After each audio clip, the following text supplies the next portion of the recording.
Israel Prime Minister Benjamin Netanyahu has been sounding the alarm that Iran is on the brink of completing a nuclear weapon. And yesterday, President Trump reiterated the same message. So is the world on the edge of a historic breakdown? Mr. President, you've always said that you don't believe Iran should be able to have a nuclear weapon. But how close do you personally think that they were to getting one? Because Tulsi Gabbard testified in March that the intelligence community said Iran wasn't building a nuclear weapon. I don't care what she said. I think they were very close to having it. Earlier today, President Trump announced that America has total control of the skies over Iran, as he declared that the war ends only with the unconditional surrender of the Islamic regime. So here with more, please welcome Senior Fellow and Director for the Center for Peace and Security in the Middle East and the co-host of Israel Update, Michael Doran. So Michael, thanks so much for joining us, because there's obviously a ton going on right now. But I think it's interesting because you wrote an essay back in April that was called The King's Foil. And it broke down all of the divisions that are going on in the administration in regards to all the foreign conflicts. So that's why I want to start with you. So let's go ahead and start there with laying out the internal struggle of all the foreign things that are going on right now in the Trump administration itself. So, first of all, thank you for having me. It's great to be here. It's an exciting moment. I think we're about to take down the Iranian nuclear program. That's very exciting to me.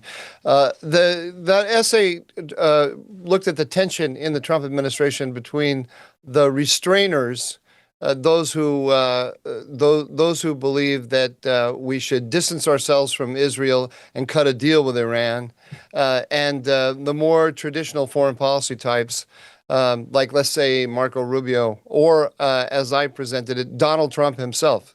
It looked at the calls by the restrainers for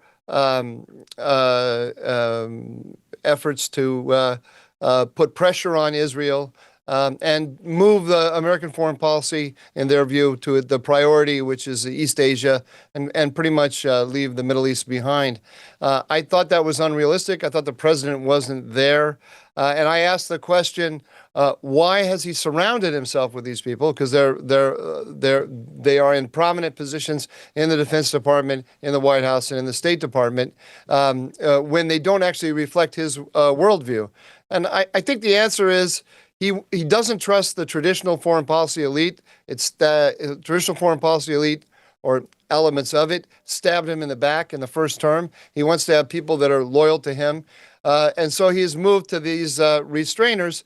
But as we're seeing, they don't actually share his beliefs. And that's where I think all the tension is coming now, say, between the president and Tucker Carlson, who is the most prominent media mouthpiece of the restrainers. So it's interesting, Michael, I have friends on both sides of this coin. And what's interesting to me is it does seem like a time in which America is rethinking its foreign policy framework throughout the world. And in part, that's just because, things change. But in part, it's because of this interesting mix of people within the administration itself. Where do you think those camps are now? And is there sort of unity, in the Venn diagram, a Kamala Harris Venn diagram here with a sweet spot as it stands right now? Well, I think the president has given them clear guidance. One of the things that they did is they turned the whole Iran policy and Israel policy into an ideology. I'm talking about the restrainers, into an ideology, and they claimed it was the essence of MAGA. And they also made it a real sort of test case. You see things that are coming from Marjorie Taylor Greene today. Basically, Donald Trump is by moving to a more aggressive policy against Iran, he has somehow betrayed the cause. I think that, frankly, I think it's a little silly. I trust Donald Trump. I trust his instincts on this. He's shown throughout that he preferred to come to an agreement with Iran, and he showed throughout that he is not eager to put American men and women in harm's way. He's campaigned on that. I have no reason to believe that he suddenly changed his mind on any of this. So we look at this situation, and there are so many different factions that we could go into. But one of the interesting parts is, right, it's not only the divided administration parts, but also his base right now. We're seeing this play out online as we've been talking about it. It's very complicated. So what do you think that Donald Trump, if you were advising him, how would you advise him to move forward with this to make sure that he tries to coalesce as many people and as many parts of these groups as possible? I think my reading of the American people is that they don't like Iran, they like Israel, and they don't want Iran to have a nuclear weapon. The president keeps saying over and over again, it's very simple. Iran can't have a nuclear weapon. I think that the very online opposition to him on that position is probably out of sync. I'm willing to guess, I haven't seen any polling.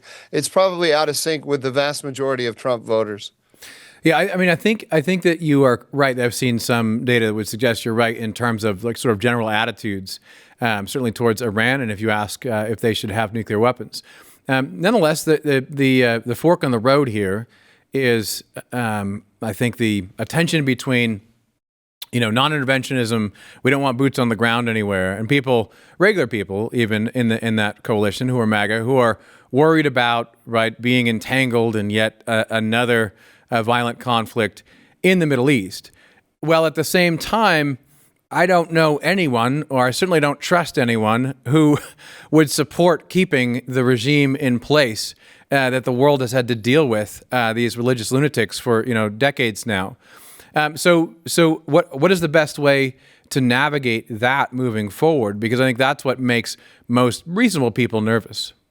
I think that, yes, I agree. I think it's pretty easy to navigate. All the president has to say is there will be no American boots on the ground, and our policy is not regime change. We want an Iran that does not have a nuclear weapons program or a program to deliver nuclear weapons with its ballistic missile program. So if it gets rid of its ballistic missile program, it gets rid of its nuclear program, that's enough.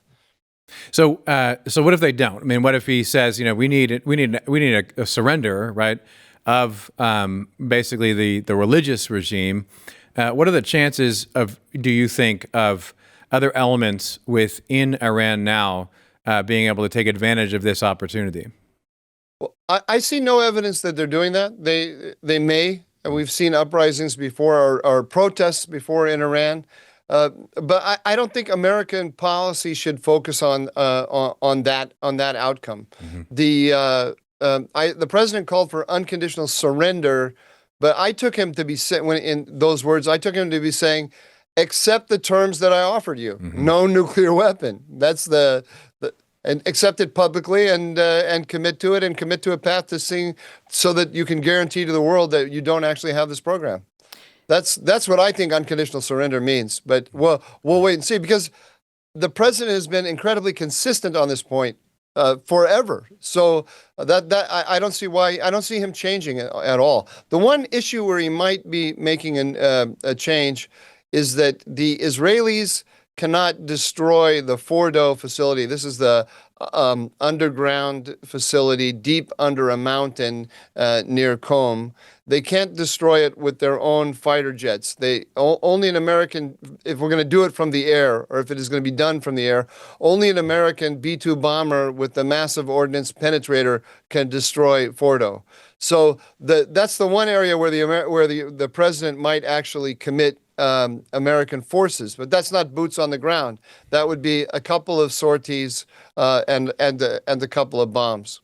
Yeah, and I totally agree with that. And I want to look at this now outside of the Trump administration, because what we're seeing here right now is an almost, it's been taking a long time to get here for the Iranian people to make sure that they have the ability to rise up. Now it seems to be one of the times that they could actually go through and have their own change within the country. This seems to be like it's setting up pretty well for that. So what would it take for all of the young people to actually go through and overthrow this government that has been so repressive for them for so long? I don't know. I don't know that they're in a position to do that. There are no organized opposition groups, armed opposition groups on the ground that are capable of operating outside of some very small areas. So there are five major ethnic minorities in Iran, and they're all along the borders of the country. So you have a lot of violence in the Baluchistan among the Baluch, but they don't have allies to among the other ethnic groups, and certainly not among the Persians.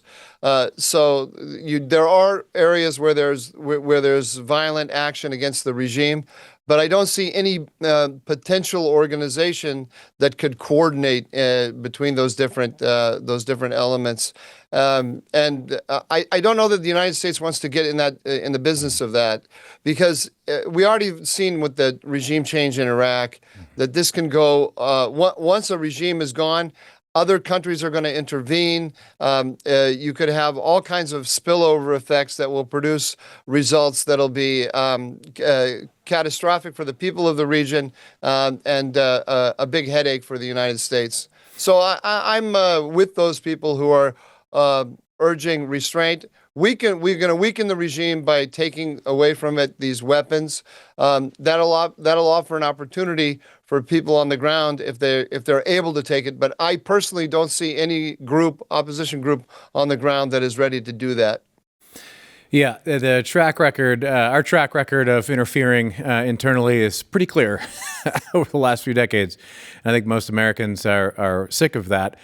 Let's talk about the potential, though, for escalation or this, drawing in other powers. I mean, one of the arguments that people will make is, well, we shouldn't even help with the plane. We shouldn't help them really at all in any direct with any direct military intervention, even if that's only in the skies, because it will somehow further entangle us in something that will bring in outside powers. What do you make of that? I don't know what outside powers they're talking about. There's no outside power that is ready, that is poised to strike. I mean, what we're witnessing right now is nothing less than amazing. The Israelis control the skies over Tehran. If I said to you on October 8th, when Israel was reeling from the attack from Hamas, that within 2 years they were going to decapitate Hamas, decimate Hezbollah, the Assad regime would be gone, and Israel would be ruling the skies over Iran, you would have told me I was crazy. So, clearly the Israelis have a highway from Israel to Iran. Nothing gets in their way. I don't see any, Russia is so weakened by the Ukraine war. China is in no position to intervene directly. So I don't see the potential for any kind of catastrophic event that's going to draw the United States into a prolonged war. We are already entangled with Iran. We've been entangled with Iran for a very long time. Iran has killed thousands of Americans. It tried to assassinate President Trump. We have we are responsible for the security of our allies in the Persian Gulf. And Iran having a nuclear weapon, as the president says, is completely unacceptable for the United States. Forget about Israel. It's unacceptable for the United States. Michael Doran, that is a great point. Just remembering where we were back on October 7th. Thanks so much for laying that out for us. My pleasure.